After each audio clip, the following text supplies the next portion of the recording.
Well, there's two sort of things here, isn't it? There's how convincing is the business proposition, and then there's how the pitch is delivered in terms of the style and the approach. And they're certainly different things.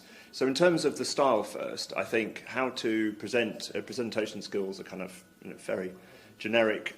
So in terms of finding short, concise, clear ways of presenting your proposition, telling a nice story all the way through the slides, that's really important. Some of them are very good at that. Having slides that sort of back up your story rather than kind of duplicate. So you don't want to have too many words on the slide that kind of draw attention away from the presenter. And then secondly, the business proposition is a bit of a difficult thing because it's about how you earn money, as well as what value you provide to the customer. So you want to provide some benefits which solve the customer's pain, and then in return for those benefits you expect to receive some revenue, and then that revenue needs to be bigger than your costs over the long term. So as you scale, you need to pay back the investment and cover your overheads, and then deliver a successful business that's greater value.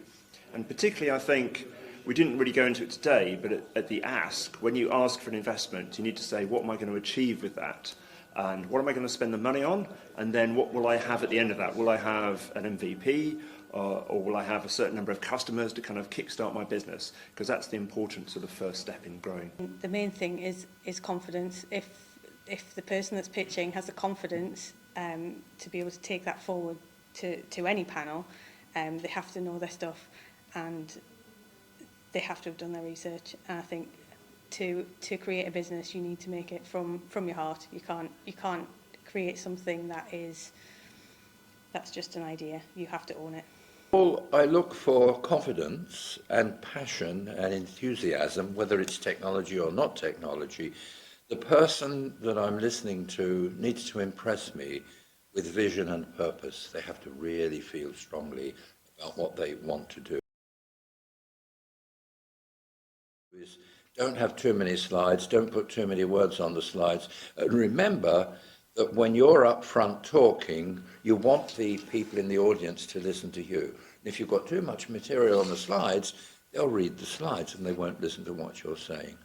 And be concise, be honest, don't go too far, tell us where you are, whether you're ready, what help you need, and be yourself. I would look for clarity in their pitches, include some examples of what it is that they're trying to pitch as well. That would be good. So as a judge, we can see exactly what it is that they're trying to pitch, their ideas, and how that transcends into a practical day-to-day setting.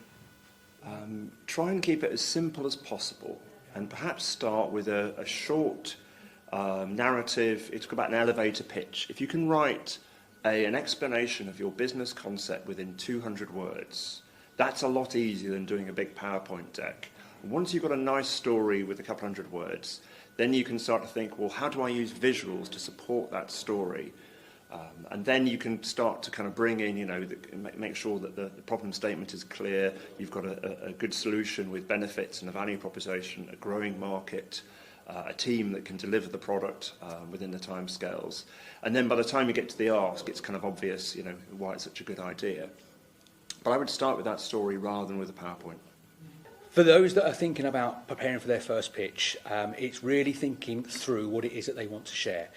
Don't just sit there and put some slides together. You need to think through, sketch out, storyboard what your idea is, and think about the process and the steps to make sure that when you are sharing your idea with your audience, the judges, the dragons, that they understand the flow, they understand the passion that sits behind it, and they understand why you come up with this idea, and more importantly, how you're going to change the world.